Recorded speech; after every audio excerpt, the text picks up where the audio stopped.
कोल्हापूरमधील हल्ल्याचा मुस्लिम बांधवांकडून निषेध. आरोपींवर कारवाई करा, मुख्यमंत्र्यांना देण्यात आले निवेदन. कोल्हापूरमधील विशालगड आणि गाजापूर येथे अतिक्रमण काढण्याच्या नावाखाली काढण्यात आलेल्या मोर्चा दरम्यान मुस्लिम समाजावर हल्ले करण्यात आल्याचा तसेच हल्ल्यांमध्ये मस्जिद, दर्गा, मोटरसायकल, कार आणि घरांची तोडफोड करण्यात आल्याचा आरोप करीत झालेल्या हिंसाचाराबद्दल चिंता व्यक्त. खामगावातील मुस्लिम समाजाच्या वतीने तहसीलदारांमार्फत मुख्यमंत्र्यांना निवेदन देण्यात आले आहे.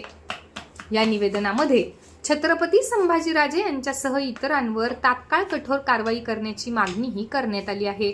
या निवेदनावर मोहम्मद सिद्दीक, मोहम्मद अनीस, अब्दुल रज्जाक, युनुस खान, शेख मुबीन, शकील खान, मोहम्मद अनीस जमादार यांच्यासह इतर मुस्लिम बांधवांच्या स्वाक्षऱ्या आहेत.